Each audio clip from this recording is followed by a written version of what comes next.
Cuando hablamos de guerras, lo primero que se nos viene a la mente es o un conflicto armado entre naciones o una guerra civil entre facciones dentro de un mismo país, ya sea por motivos religiosos, étnicos o políticos.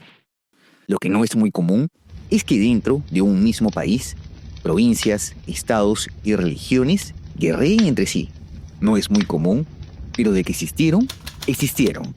Euler, una de las guerras de esta lista, se realizó en la neutral Suiza, y aunque el conflicto que te contaré no es tan conocido dentro de la historia de Europa, moldeó el sistema federal del país alpino, al que muchos consideran como la mejor democracia del planeta. ¿Alguna vez pensaste en vivir aquí, en medio de tanta belleza natural, una calidad de vida ejemplar y con unos sueldos altísimos? Si alguna vez lo hiciste, pero el solo hecho de pensar en los trámites burocráticos te da una jaqueca, hoy te traigo un regalito por ver mis videos.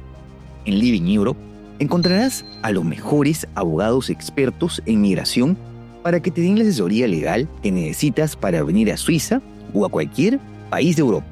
¿Pensaste en trabajar o en estudiar? Living Europe estudiará tu caso particular y te acompañará desde la primera asesoría hasta tu adaptación en el país. Y aquí, el regalito que te prometí. Contacta al WhatsApp al que puedes acceder con este código QR o al correo que te pondré en la descripción y tendrás una primera asesoría totalmente gratis. Pregunta, no te quedes con las dudas. Este podría ser el primer paso para cumplir tu sueño de vivir en Europa. Enfócate solo en lo tuyo, que Living Europe hará el resto. Regresando a nuestro tema, ¿te interesa conocer 5 de estos curiosos casos más allá de la famosa Guerra de Secesión? Dale, entonces quédate hasta el final del video.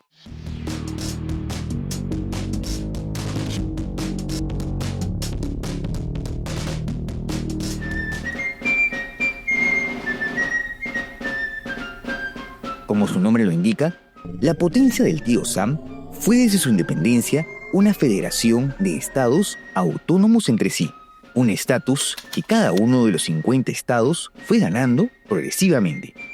En 1835, mientras Estados Unidos se encontraba en plena expansión, Ohio era ya un estado de la Unión y Michigan un territorio que aspiraba a lo mismo. El gran problema entre estas dos entidades subnacionales, la Franja de Toledo, un territorio de 12 kilómetros de ancho que otorgaba un importante acceso comercial al lago Erie mediante la desembocadura del río Maumee. Ambos gobiernos regionales reclamaban la misma franja debido a errores cartográficos en los mapas originales del Congreso. Cuando Michigan intentó ejercer autoridad en la zona, Ohio respondió movilizando su milicia estatal. Durante un año, hubo arrestos de funcionarios rivales, provocaciones y un enfrentamiento directo conocido como la Batalla de Philip Corners, en donde se dispararon tiros al aire, pero no hubo muertos registrados. El presidente Andrew Jackson intervino políticamente y el Congreso resolvió la disputa de la siguiente manera. La franja fue entregada a Ohio, pero Michigan recibió como compensación la península superior, que resultó rica en hierro y cobre. En 1930 se dio un golpe de Estado en Brasil, tras el que llega al poder el famoso Getúlio Vargas, quien no tuvo mejor idea que suprimir la Constitución y autootorgarse grandes poderes. Los más cabreados, los paulistas, quienes perderían muchísima de su tradicional influencia política en el país. La élite paulista exigía una nueva carta, a lo que el gobierno respondió que en él. Dicho esto, Sao Paulo se levantó en armas en julio de 1932. Mato Grosso y Río Grande del Sur se unieron a esta revolución, reuniendo hasta 10.000 hombres. Getúlio Vargas, por su parte, operó desde Minas Gerais, de donde salieron la mayor parte de los 40.000 soldados que lucharon del bando gubernamental. Los combates se extendieron por 87 días, dejando un saldo oficial de 934 muertos. Aunque Sao Paulo fue derrotado militarmente, La presión ante la escalada de violencia conllevó a que el gobierno de Vargas ceda ante sus peticiones. En 1934 se firma entonces una nueva constitución, por la que Sao Paulo recupera su soberanía y su influencia política. Aunque Suiza es conocido como el país neutral por excelencia, no es que desde su declaración de neutralidad en 1815 todo haya sido flores y colores.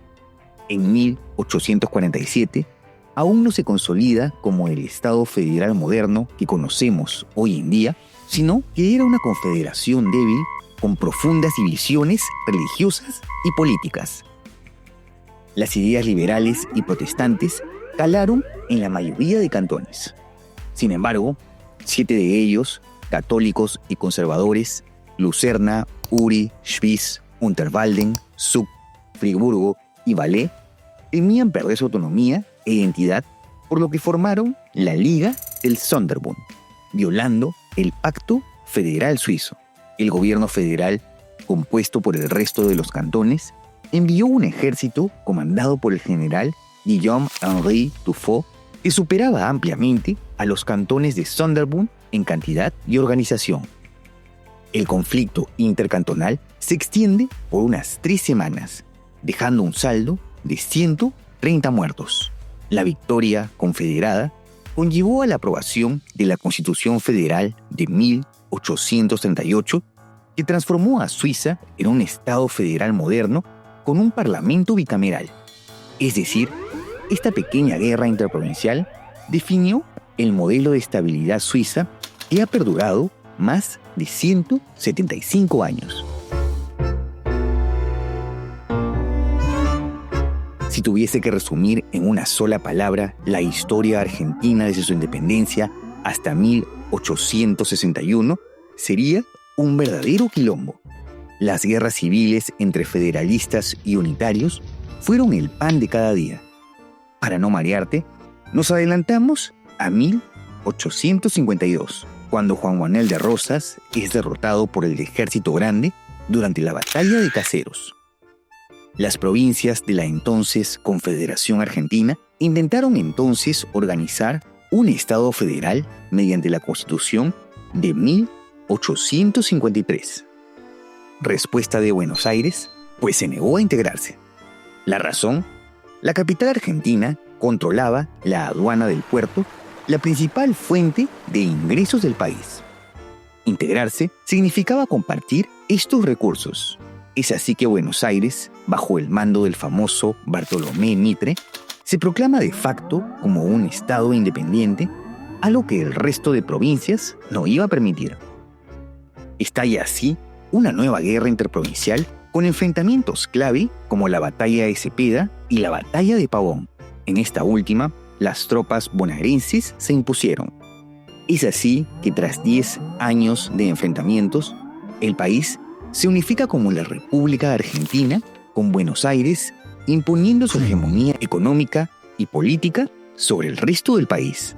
Y así, un conflicto interprovincial definió el modelo centralista que dominaría la política por más de un siglo. Y para cerrar esta lista, regresamos al Tío Sam, esta vez en 1931, ubicándonos en la frontera entre Texas y Oklahoma. Estos estados entraron en un conflicto por una caseta de cobro de peaje. El puente sobre el río Rojo conectaba a ambos estados. Texas sostenía que el río y por lo tanto el puente le pertenecía hasta la orilla norte. Oklahoma sostenía que la frontera estaba en la ribera sur. Cuando Oklahoma declaró ilegal el peaje que impuso Texas, este respondió enviando Rangers armados para proteger el puente. Oklahoma hizo lo mismo, enviando a su Guardia Nacional. Tanto lío por un tonto peaje. ¿Qué te puedo decir? En plena Gran Depresión, la economía rural estaba devastada y los agricultores necesitaban llevar sus productos al mercado, siendo los puentes vitales. Cada centavo costaba. Se realizaron entonces barricadas, tensión armada y bloqueo del paso interestatal. Cuando las cosas comenzaron a salirse de control, el gobierno federal intervino. La Corte Suprema dictaminó que Oklahoma tenía derecho a abrir el puente. Texas retiró a sus Rangers sin dejar muertos en ambos bandos. Este curioso enfrentamiento marcó el fin de la era de los peajes privados y el inicio de la infraestructura pública de carreteras estadounidenses. En fin, estos han sido las 5 guerras interprovinciales más curiosas de la historia. Todas ellas de baja intensidad, sí, pero que nos demuestra que ni siquiera la unidad nacional nos puede salvar de la confrontación y que siempre hay una buena excusa para pelearnos entre nosotros, ya sea con otros países, por motivos políticos o religiosos, o incluso entre entidades subnacionales. ¿Qué otra guerra interprovincial conoces? No te olvides de dejar tu comentario y de suscribirte al canal. Asimismo, te dejo en la descripción mis redes sociales y por si quieres ver los nuevos videos en preestreno y tener una mayor interacción conmigo, tus donaciones en Patreon, unamanito.net o miembros del canal son bienvenidas. ¡Hasta la próxima!